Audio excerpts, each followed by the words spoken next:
3 minutes before dawn on the 28th of February 2026, a man in a gray suit walked through the arrivals terminal at Imam Khomeini International Airport in Tehran, carrying a single briefcase. No diplomatic pouch, no escort, no name on any manifest. He was not Iranian, he was not Russian. He worked for neither government officially listed on any payroll. His name does not appear in this document. He will be called the messenger. What was inside that briefcase? A third document, folded inside a thermal-sealed polymer sleeve, hand-delivered from a secure conference room in the Zhongnanhai compound in Beijing, is the reason you're about to understand why the next 72 hours may determine whether the 21st century belongs to a rules-based international order or to an axis of sovereign defiance that the United States of America, with all its carrier strike groups and kill chain satellites, cannot currently break. Hold that briefcase, hold that document. We will return to it. 90 seconds after the messenger passed through customs, Operation Epic Fury began. 218 American and Israeli aircraft crossed into Iranian airspace simultaneously.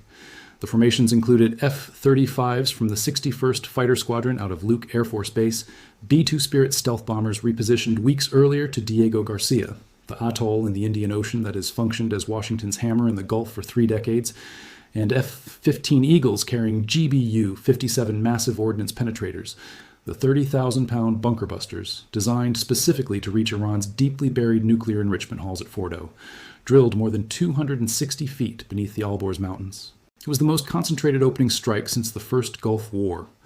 The target package included the Natanz Enrichment Complex, the Parchin Military Research Compound east of Tehran, the Imam Ali Missile Base near Kermanshah, and the office blocks housing senior Islamic Revolutionary Guard Corps leadership. The intent was surgical decapitation.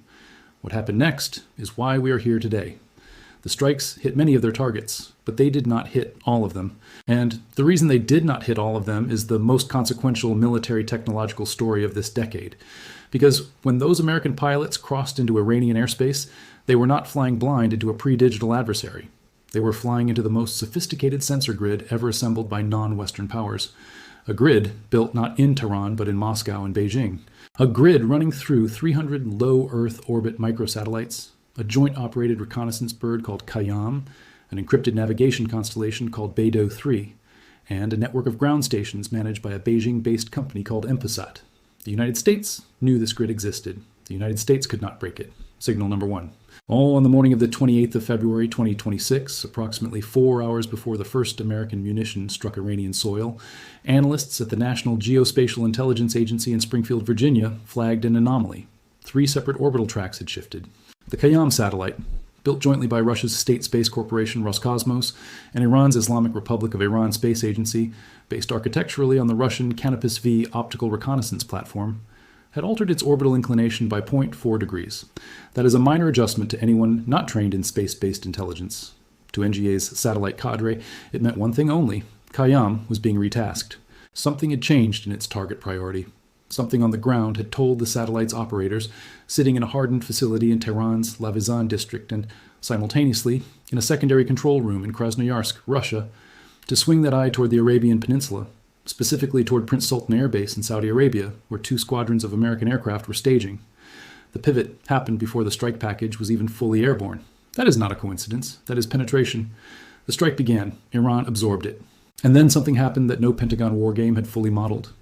Iranian precision strike assets, Fateh 313 ballistic missiles with a circular error probable of less than 9 meters, Shahed 136 loitering munitions now incorporating Beidou 3 navigation chips manufactured by a subsidiary of China's Beidou Navigation Satellite System Administration, and Pave land attack cruise missiles with a range of 1,650 kilometers began to fly outbound, not randomly, with coordinates.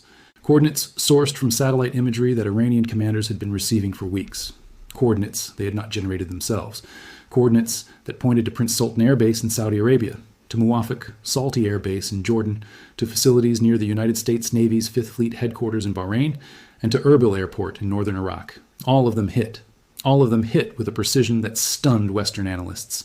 Because those coordinates do not appear on any open source map, those coordinates are classified, and someone had given them to Tehran. 2 someones, actually. One spoke Russian, one spoke Mandarin. But here's the catch. Neither Moscow nor Beijing technically fired a single shot. And that distinction between firing and enabling is the legal and strategic gap through which the entire axis of evasion has driven its strategy for the past 4 years. This is not an alliance. It is a distributed targeting network operating behind the fiction of plausible deniability. Russian President Vladimir Putin told American President Donald Trump in a direct call that Moscow was not sharing military intelligence with Iran. The call lasted 38 minutes. Trump reported the denial publicly. Putin was technically correct in the narrowest possible interpretation of sharing. Russia was not emailing GPS coordinates to the IRGC. Russia was maintaining a satellite constellation. That satellite constellation happened to be tasked over American targets. That satellite data happened to flow through joint access agreements to Iranian military planners. The distinction is the diplomacy.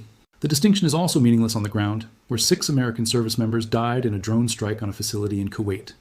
A drone that found its target by following a flight path calculated from satellite imagery published by a Shanghai-based company called Mizar Vision, 48 hours before impact. Mizar Vision. Write that name down. It incorporated as a company only 1 week before Operation Epic Fury began. It has no declared revenue source. It publishes high-resolution AI-annotated satellite imagery of American military installations for free. Free. It has annotated the flight line at Diego Garcia, the fuel depot configuration at Prince Sultan, the antenna farms at the 5th Fleet compound in Bahrain. Within 72 hours of Mizar Vision publishing annotated imagery, those same facilities have been struck. Mizar Vision procures its imagery from China's Changguang satellite technology constellation, the Jilin-1 network, 300 microsatellites in low Earth orbit, at an altitude of approximately 375 miles, capable of producing 0.5-meter resolution optical imagery, hyperspectral analysis, and live video of moving maritime targets. The United States Space Command's 2026 posture statement, submitted to the Senate Armed Services Committee, explicitly names China's space-enabled kill chains as among the most pressing threats to American operational security. Mizar Vision is that kill chain's civilian face. Now compound this with Beidou 3. In 2021, China formally granted Iran access to the Beidou global navigation satellite system. Not the civilian-grade signal, the military-grade encrypted signal, accurate to within 0.1 meters. Iran transitioned its entire ballistic missile guidance infrastructure from stolen or reverse-engineered GPS protocols to Beidou 3 over the following 4 years. When American electronic warfare aircraft attempted to jam GPS over the Gulf during the early phases of Operation Epic Fury, they jammed nothing that mattered. Iran's Fateh missiles were not listening to GPS. They were listening to Chinese satellites. United States Space Command cannot jam Beidou 3 without risking a direct electromagnetic confrontation with the People's Liberation Army Strategic Support Force, which operates and defends that constellation. That is the wall. That is the wall the United States cannot break. But here is the catch, and this one reverses everything you just processed. The 2-week ceasefire brokered on the 7th of April, 2026, was not a humanitarian pause. China played the decisive role in persuading Tehran to accept it. And the reason China wanted that ceasefire is buried in the financial architecture of what comes next. If the Strait of Hormuz remains contested, the global price of crude oil exceeds $200 per barrel. Models run by JP Morgan Chase and Goldman Sachs project Western GDP contraction of 4 to 6% within 2 quarters at that price level. European manufacturing shuts down. American consumers face $7 gasoline. The Federal Reserve cannot cut rates fast enough to prevent a liquidity crisis in emerging markets. But China does not need Western financial stability. China needs something else. China needs the International North-South Transport Corridor, the INSTC, the rail and maritime route running from Mumbai through Iran to Moscow and then into Europe, to remain viable. The INSTC bypasses the Suez Canal entirely. It bypasses American naval choke points. If Bandar Abbas port, struck during Operation Epic Fury, is fully destroyed, the INSTC collapses. And with it, a core pillar of China's Belt and Road Initiative loses its Persian land bridge. Beijing needs a breathing pause not to protect Iran. Beijing needs a breathing pause to protect its own infrastructure. The ceasefire was a real estate decision dressed as diplomacy. Now track the messenger again. Because here is where the third document becomes the operational thread. The man who walked through Imam Khomeini International Airport on the 28th of February before the bombs fell was not carrying a ceasefire proposal. He was carrying something far more consequential. A technical integration protocol. The details of that protocol were not known to American intelligence during its drafting. They are partially known now through signals intercepts referenced in a classified annex attached to the April 2026 assessment from the Defense Intelligence Agency, portions of which were described, not leaked, described, to senior members of the Senate Intelligence Committee in a closed session the week of April 14th. What those senators were told has not been published. What we can assemble from open source indicators, corroborating satellite telemetry analysis, and documented behavioral changes in Iranian IRGC Aerospace Force operations tells a story that is, frankly, more alarming than anything the classified briefing likely contains, because what the messenger carried was an agreement, not a weapons sale, not a sanctions evasion scheme, an architecture agreement, a technical specification for the synchronization of 3 distinct satellite constellations: the Jilin-1 network, operated through Changwon satellite technology, the Khayyam platform, operated jointly through Roscosmos and the IRGC, and a newly launched IRGC-acquired high-resolution optical satellite designated in leaked Iranian military documents by the Financial Times in April 2026 as having been secretly procured from a Chinese company called Earth Eye Corporation. In Mandarin, Beijing Mume Xingkong Technology, whose ground stations are operated by Empasat. 3 constellations, 1 unified tasking architecture, a single target data pipeline feeding directly into Iranian ballistic missile launch authority with a latency, the time between a satellite image being captured and an Iranian launch officer receiving actionable coordinates of under 11 minutes. 11 minutes. The kill chain from commercial satellite imagery to missile strike in the first Gulf War took hours. In the 2003 Iraq invasion, it took 45 minutes to an hour. Iran, in 2026, with Chinese satellites and Russian targeting data integrated into a synchronized 3-node network, is operating at 11 minutes. This is not an upgrade. This is a generational leap. The hardliners saw it coming. Signal number 2. On the 3rd floor of the Pentagon's E-Ring, in the weeks before Operation Epic Fury, a group of senior officials, including former Undersecretary of Defense for Policy Colin Call's institutional successors in the Policy Directorate, and several senior figures from the neoconservative intellectual tradition who had re-entered government positions under the current administration, argued internally for a preemptive strike specifically targeting the Khayyam ground control infrastructure in Lavizan.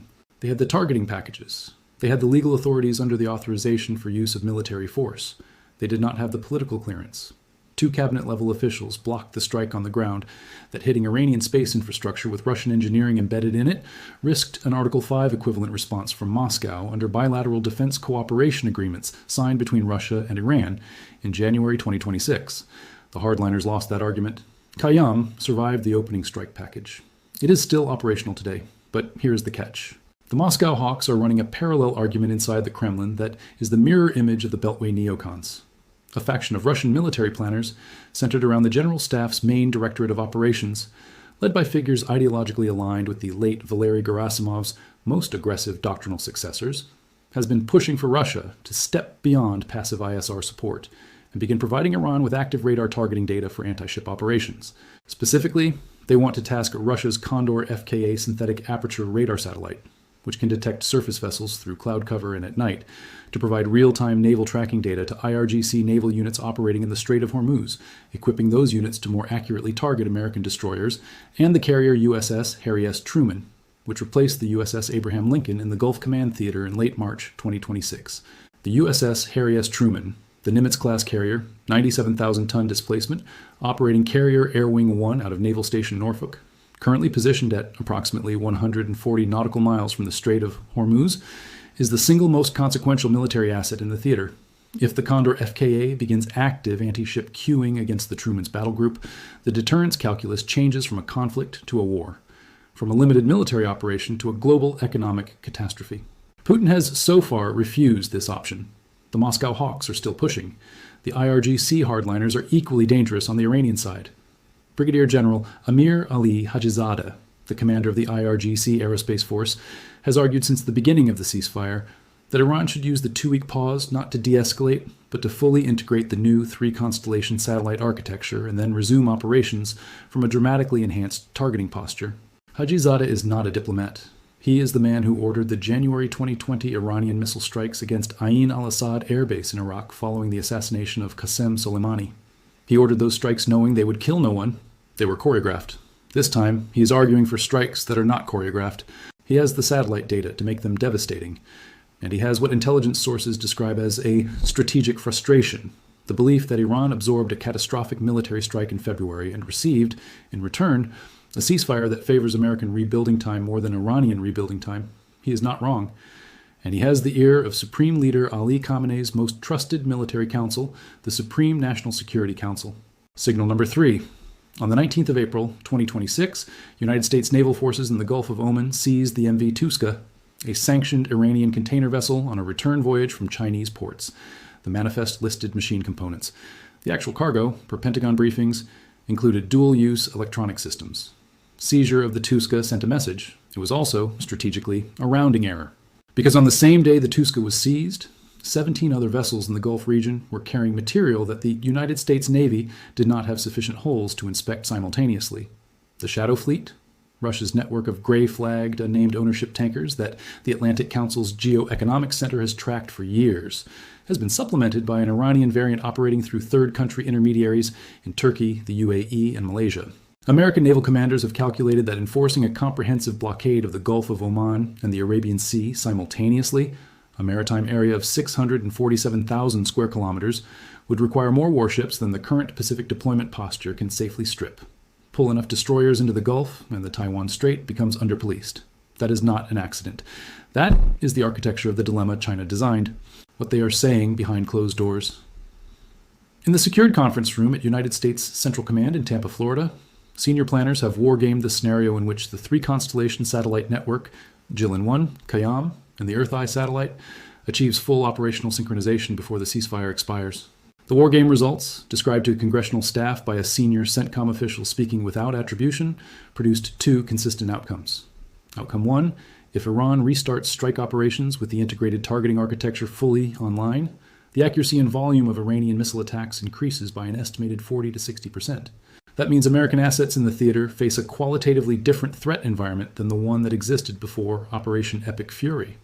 Outcome two, if the United States attempts to degrade that satellite architecture by kinetic means, hitting the Lavazan Ground Control Center, hitting Emposat's regional ground stations, or launching counter-satellite operations against Jilin-1 nodes, China has made clear, through back-channel communications facilitated by Omani intermediaries, that it would interpret such action as a direct military strike against Chinese state-linked infrastructure. The escalation ladder from that point is not a ladder, it is a cliff. The Alabuga factor compounds everything.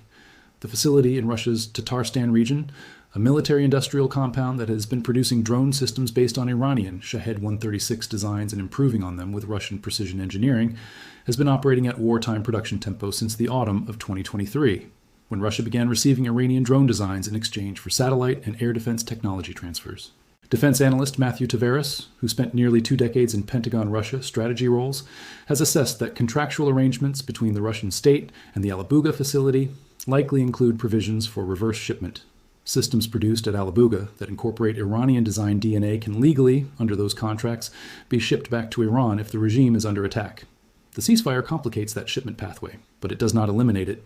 On the 11th of April, 4 days into the ceasefire, CNN reported that American intelligence assessed China was preparing to ship man-portable air defense systems, MANPADS, to Iran through third countries.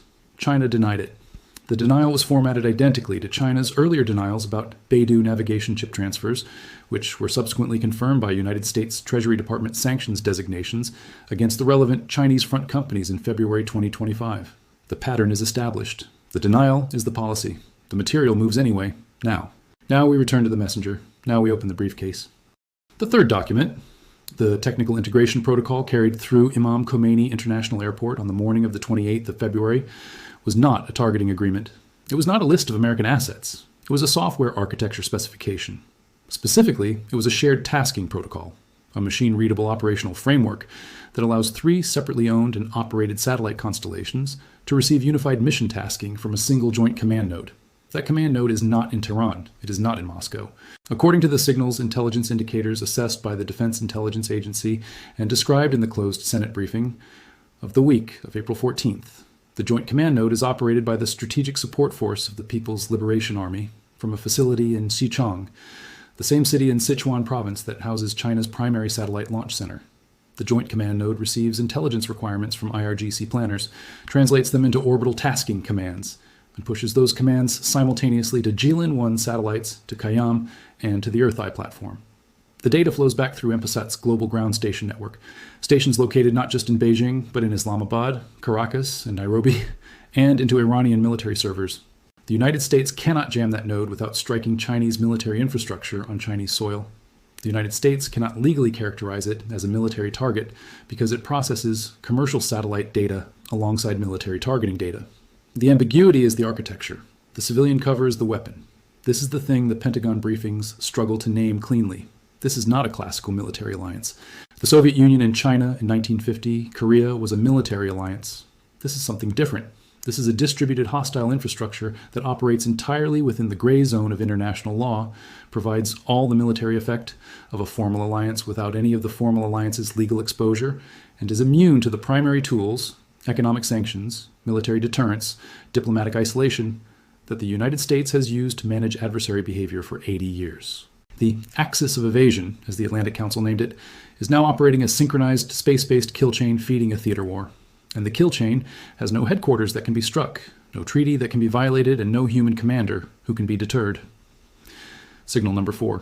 On the 7th of April, China and Russia jointly vetoed a Bahrain-sponsored draft resolution in the United Nations Security Council that would have authorized international ship escorting operations in the Strait of Hormuz. Their stated justification: the resolution failed to capture the root causes and full picture of the conflict. The real justification runs deeper. Because if international naval escorts are authorized in the Strait of Hormuz, the legal basis for Chinese warships transiting that strait with Chinese-flagged oil tankers carrying sanctioned Iranian crude shifts from commercial shipping to military escort operations. That shift gives the United States Navy a different set of rules of engagement to work with. China does not want those rules. China wants the gray zone. China wants its tankers transiting under commercial shipping legal protections, while IRGC intelligence officers ride aboard Chinese-flagged vessels as security personnel. The MV Behshad, the Iranian spy ship that served as the intelligence collection platform for Houthi targeting in the Red Sea, pioneered that model. The model scales. But here's the catch. The 2-week ceasefire brokered on April 7th, the one China pushed Iran to accept, has a clock. That clock expires. And what happens when it expires is now the only thing that matters geopolitically. Because the ceasefire pause has been used by Iranian military engineers under IRGC Aerospace Force supervision and with technical advisors whose passports the Iranian government has declined to disclose, to complete the ground station integration between the Imposit network and the Earth-Eye satellite's tasking interface. American commercial satellite imagery analyzed by private contractors in the days following the ceasefire shows construction activity at the Leviathan 3 compound northeast of Tehran. Fiber optic cable trenching consistent with high bandwidth data infrastructure, antenna installations consistent with satellite ground station uplinks, and vehicle traffic matching the logistics signature of military-grade electronics installation.